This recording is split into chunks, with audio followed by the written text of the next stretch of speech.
theatre, film, TV and more. Suzy Rong reviews it all on Joy Drive. Good afternoon, Suzy Rong. I get so excited when I hear your intro. Thank you. I'm excited to join you every Tuesday. Do you love documentaries, and why do you love them? It sounds like I'm being sort of grilled in a court. Yes, I do. I love them. I love documentaries, Suzy. I really do. Why do I love them? I mean, there can be boring documentaries. I like being curious. I think that's what drives me, and I find documentaries satisfy that curiosity. I like learning. I hate being stagnant, and I hate narrow-mindedness when people don't want to grow and don't want to learn and don't want to be curious. I really hate it. It irritates me when I come across narrow-mindedness, and I feel like documentaries. You've hit the nail on the head. Have I? Is that the right answer? Yeah, because I was thinking about that. 2 gold stands. You know, I was thinking about that word narrow-minded and how we don't use that word very much these days. We need to bring it back. And I think in today's documentary, it does deal with that. I don't think it ever talks about narrow-mindedness directly, but it kind of made me think, wow, it's really about how people are really narrow-minded, and how in the 80s maybe you and I as queer people would have, you know, talked about, people need to be less narrow-minded, but we kind of don't use that word anymore. Maybe we use the word ignorance a bit more, but I think there is kind of like a subtle difference between the two. Oh, you mean in the 80s and today, and the 1980s? This documentary. Not when we're 80. Not in the 1880s, not in the 1880s, but in the 1980s, we did talk about people being narrow-minded, people being open-minded. I think at that stage maybe there was more religion in our lives. Maybe I feel like it was related more to religion and how people were trying to break free from those kind of really old-fashioned doctrines. So we use the word narrow-minded more. These days, it kind of feels like people are willfully ignorant a lot of the time these days. Like people will stick to their guns about, this is what I believe in, and kind of are unable to be more inclusive with how they see the world. But I mean, Suzy, I don't want to get to the end of my life, whenever that is, and go, I didn't learn anything. I didn't grow. I didn't reach my full potential. I remember, my mum, or I think it was my mum, used to say to me, and she'd say do something or whatever, and I'd say why. She goes, because I said so, and it irritated me. It was like, well, why would you say so? I need to know the reasoning behind it. I just don't like this closed bang, you know what I mean? Let's be curious. And that's what Joy Drive is all about. We're all curious. It's smart fun radio. That's why we've got you on it, Suzy. Thank you. You know, my father taught me that. My father, when I was young, like when I was a child, and he was still in his late 20s, he made it very clear to me that curiosity was really important, and he made me want to question everything, and which was really interesting. Like, he was really open to me asking about everything, except he pretended to know answers, which he didn't. But at least he encouraged you to be curious. I think it's the essence of life, honestly. Have I said enough? Yeah. We're talking... Yeah. Shut up. Yeah, so I think watching documentaries are so valuable, right? Yeah, I wouldn't want to watch them all the time. I'd find that a bit boring after a while, but pepper them throughout my viewing, which you largely dictate, Suzy Rong, I have to admit. I love them. I really do. And a good documentary. I mean, not all documentaries are good. Some of them are quite boring and poorly made, but documentaries can capture your mind, capture that curiosity, and you're hooked. And this one was good. We're talking about Everybody, aren't we? Everybody, the documentary on Netflix. That's right. What is it, Suzy? Tell us. There is no I in team, but there's a very important I in the LGBTQIA plus family. Today's documentary, Everybody, now streaming on Netflix, offers a glimpse into the lives of intersex Americans, their challenges, especially in relation to the medical establishment, and their activism for changing the ways society at large conceives of their bodies and identities. There are 3 main interview subjects in the film: Alicia, River, and Cypher, who look to be only in their 20s and 30s, but all have horrific tales about being administered unwarranted and non-consensual surgeries not too many years ago when they were children. The documentary includes footage from the 1950s of doctors talking about putting children and babies under the knife so that they can grow up, quote unquote, normal. This practice of mutilation has been going on for many decades, and the intersex community is still fighting ignorance today about these issues. I found the film Everybody to be moving and informative. I don't think any of this is new to me, but because we hear so little from the letter I in our rainbow family, it felt important to hear it all again.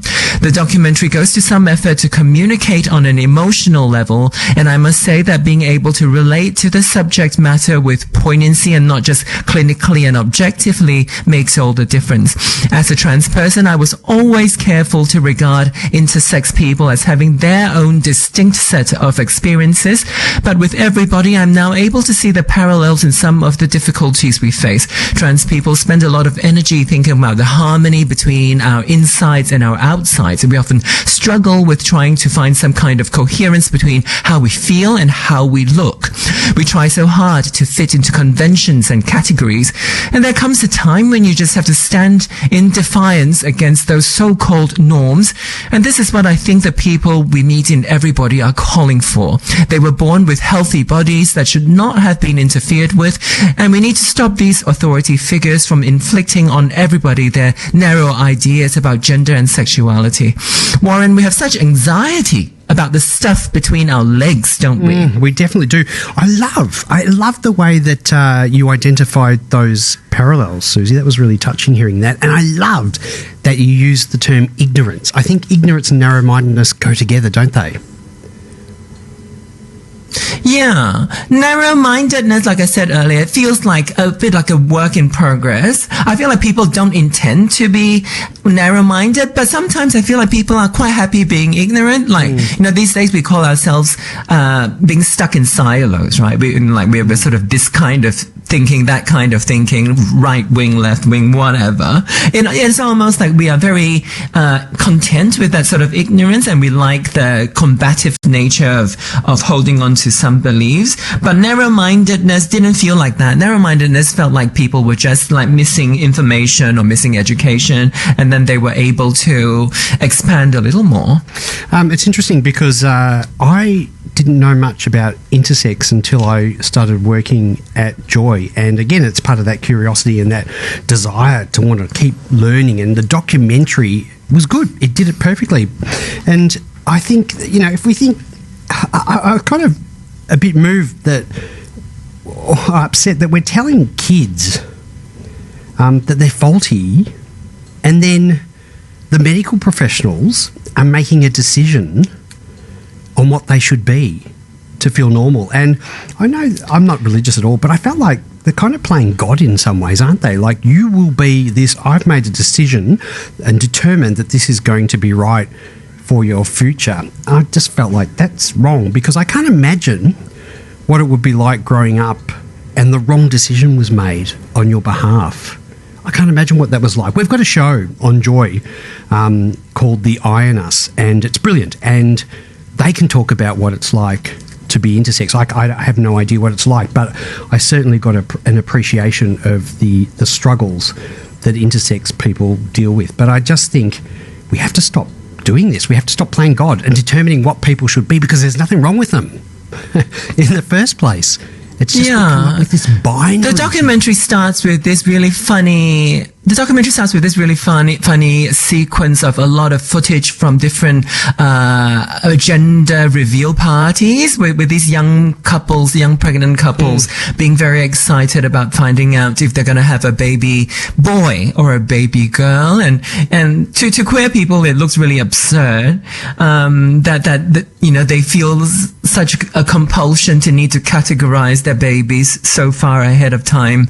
And, as queer people, we know that even if you do know what kind of, genitalia your baby's going to be born with, there is no guarantee that we know what their gender is. And then also, I think this experience of talking about intersex people just shows that it should really encourage us to think beyond the binary, and that it is not just the blue and the pink, And, well, why should we? I'm confused really. Like, well, why do we want so badly to assign these genders? And my only explanation would be that, because of religion, because of tradition, and I think that so much of power in our institutions, the medical institution especially, is so traditional and old-fashioned, and people who believe in what marriage looks like, what families look like, and then from there they have this kind of ideas about how people should grow up and